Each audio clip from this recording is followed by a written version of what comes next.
법을 쉽게 이야기합니다. 안녕하세요. 법무법인 재민 이민우 변호사입니다. 오늘은 작년부터 시행 중인 전월세 신고제에 대해 이야기하고자 하는데요. 많은 분들이 아직 이 제도를 모르시거나 헷갈려 하시는데 중요한 사항들 함께 짚어보도록 하겠습니다.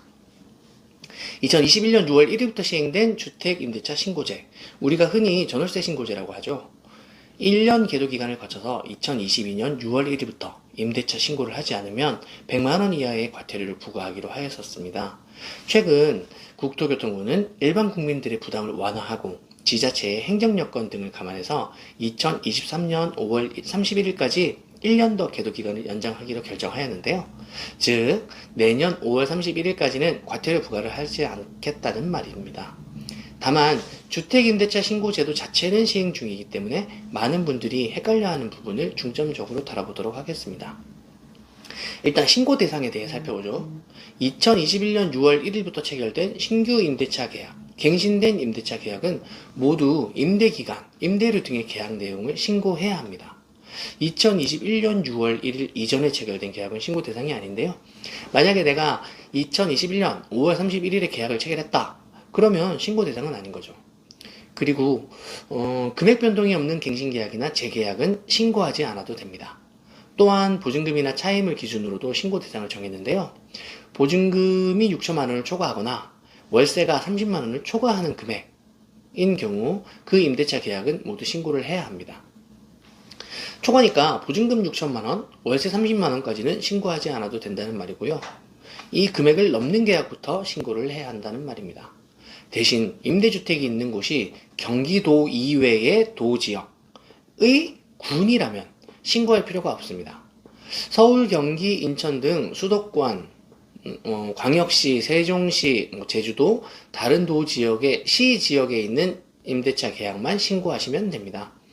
신고 방법은 임대차 계약 체결일로부터 30일 이내에 임대주택 소재지 주민센터에 방문하시거나 부동산 거래 관리 시스템이라는 홈페이지를 통해 온라인으로 신고하실 수 있습니다. 근데 임대인, 임차인 모두 공동으로 신고해야 하는지 많이들 물어보시더라고요. 원래는 신고서를 작성해서 임대인, 임차인이 공동으로 제출하는 것이 원칙입니다. 그런데 만약 임대인, 임차인 두 상대방이 모두 서명한 임대차 계약서가 있으면 임대인, 임차인 중 한 명이 임대차 계약서를 제출하면 공동신고가 된 것으로 간주합니다. 임대차 계약서는 두 상대방이 당연히 사인을 하게 되어 있으니까 한 명만 신고하면 된다는 말이 되겠죠. 신고가 되면 임대인, 임차인 모두에게 문자가 가기 때문에 자신과 관련된 신고가 접수된 걸 확인할 수 있습니다. 또한 임대인, 임차인 둘 다 신고하는 게 귀찮다. 그런 경우에는 공인중개사에게 위임해서 대리신고도 할 수 있는데요. 이때 필요한 자료는 위임장과 임대인, 임차인의 신분증 사본이니까 이것을 공인중개사님께 전달하시면 알아서 신고해 주실 겁니다.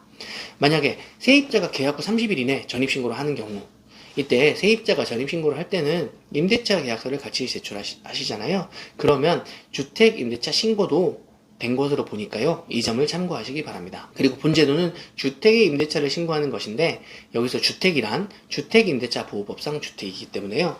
다가구, 단독주택, 아파트, 연립, 다세대, 다가구주택 등 임대차 계약을 체결한 경우라면요. 신고하셔야 합니다.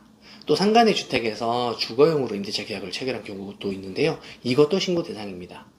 만약 내가 신고해야 되는지 아닌지 헷갈린다 하시면요. 임대주택이 있는 동에 주민센터에 전화를 해보시거나 주택임대차 신고 콜센터 1588-0149로 전화하셔서 신고 대상인지 꼭 확인하시기 바랍니다.